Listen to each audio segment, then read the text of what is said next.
Speaker. Right, Honourable Winston Peters. Kids, that was a low point in this House. The Prime Minister is full of puffery and bovine scatology. Claims he didn't know about his office giving SIS information to Cameron Slater to smear Phil Goff are impossible to believe. Now, the media in this country sometimes get it wrong, but on this issue they can see through the Prime Minister's dopey denials. Don Post, Vernon Small had this to say. He said, Key took aim squarely at his own foot and fired at will. He went on, Key chose to completely ignore what was patently obvious from the Inspector General of Intelligence and Security's report.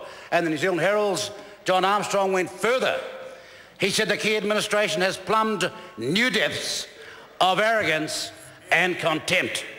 I couldn't have said it better. The report's findings, Mr. Armstrong said, should be cause for a full Prime Ministerial apology to Parliament. Now, the fact is this. The Inspector General of Intelligence and Security Report has confirmed what is in the book, Dirty Politics. It is now fact, it is uncontested, and that Mr. Key's office, for which he, and he alone, is responsible, used security information to smear Phil Goff. His office used state security information for political point scoring. This is reprehensible.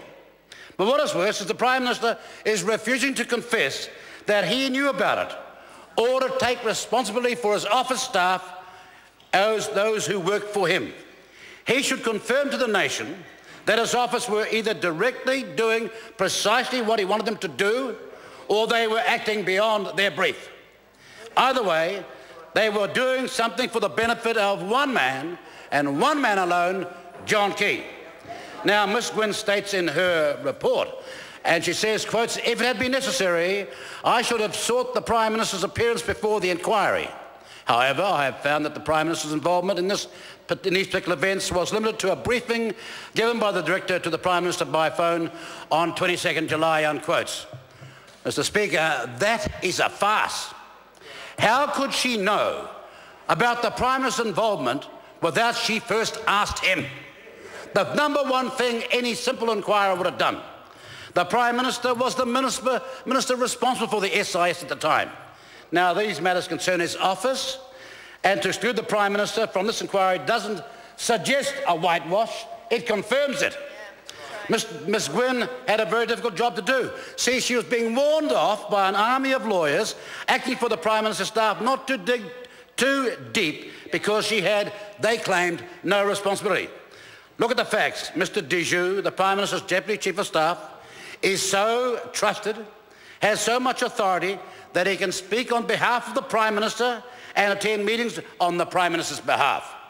This man gave state security information that was downright wrong and misleading to the PM's black ops man to give to then whale oil for the sole purpose of smearing the then leader of the opposition.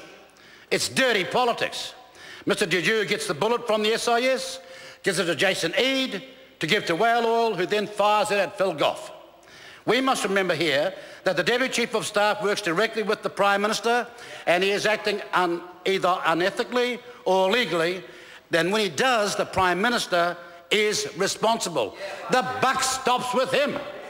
Once the Prime Minister's windy rhetoric has blown away, what are we left with? A Prime Minister who behaves like a mendacious sybarite.